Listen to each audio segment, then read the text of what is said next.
It's time now for the news review of this bulletin. The U.S. State Department has issued new guidelines that enable officials to meet more freely with Taiwanese counterparts. The State Department spokesman said the aim of the guidelines is to encourage the U.S. government engagement with Taiwan. Ned Price said this deepens what he called an official relationship with the territory. The announcement comes amid heightened tensions between Washington and Beijing over the Chinese territory. This week, Beijing slammed Washington for sailing a warship through the Taiwan Strait again. China has also condemned the U.S. arms deal with Taiwan.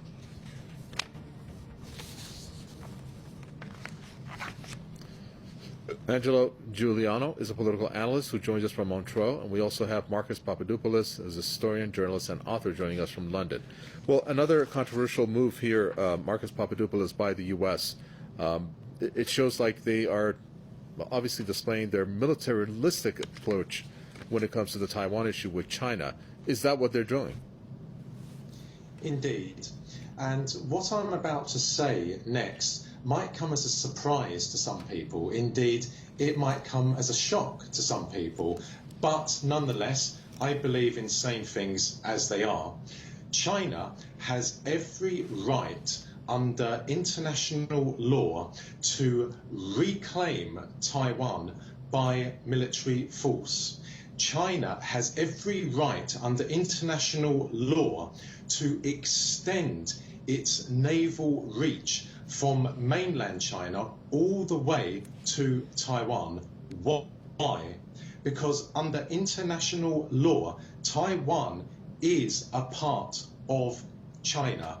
The only reason why Taiwan is pretending to be an independent country is because in 1949, after the nationalists lost the Chinese Civil War to the communists, the leader of the nationalists, Chiang Kai-shek, and his soldiers fled to Taiwan, and at that time, China did not have the military strength, specifically the naval capacity, to launch an invasion of Taiwan in order to reclaim it.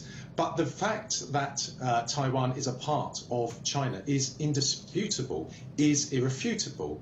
And the Americans have been, over decades, but in particular over the last 10 years, increasing their political, economic and military ties with Taiwan is simply because China is a growing force, not just in the region, but in the world. And to prevent, or to try and prevent, China from becoming a global superpower, remember I would describe China as a regional superpower at present, but to try and prevent China from becoming a global superpower, as America is and as Russia is, the Americans are trying to limit China's power in the South China Sea, because by limiting Chinese influence and power in South Asia, that will limit Chinese influence and power in the world as a whole. It is no different to what the Americans are doing in Eastern Europe, for example, in the Baltic states, or in Ukraine. They are increasing their military presence there to try and contain Russian influence and power in Europe, and thereby contain Russian influence and power in the world. And the Americans only a few years ago installed a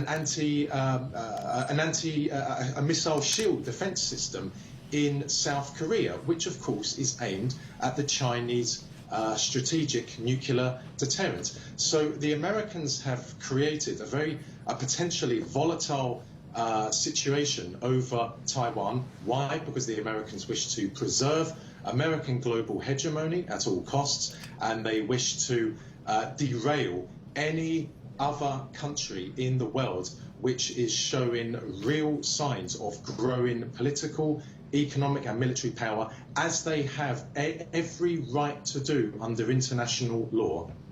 Okay, Angelo Giuliano, looking at what happened on Wednesday, the Chinese actually sent more jets to the area in which Taiwan says that it will fight to the end if there is war.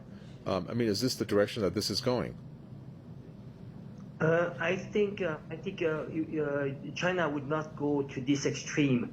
For China, what is important is to keep the status quo he wants to make sure that Taiwan is not declaring independence. It's important to understand that right now in Taiwan, the politics has been hijacked by the US.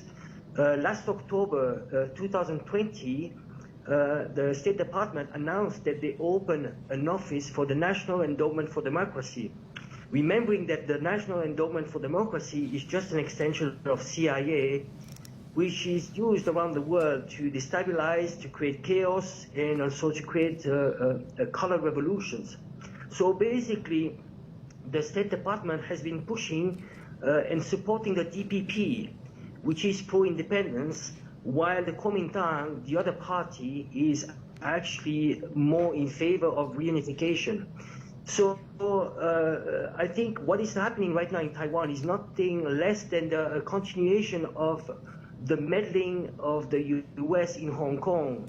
In Hong Kong, we have a one country, two system, and it's a transitory system that should be for 50 years. What China wanted to do in this one country, two system was to show Taiwan that there was a possible reunification under one country, two system. And it was important for China to have this system to be successful. So what the DPP and USA did was just to push for chaos and to build up more fear in Taiwanese minds. So I don't think there's going to be war. You know, I think even the DPP is wise enough to know that they are being used as pawns in a proxy war between US and China. I think right now it's just rhetoric. But again, this is a red line. Taiwan is a red line not to cross. Okay, thank you very much for that, Angelo Giuliano, political analyst from Montreux. Marcus Papadopoulos, thank you, historian, journalist, and author. And with that, we come to an end for this edition of our News Review.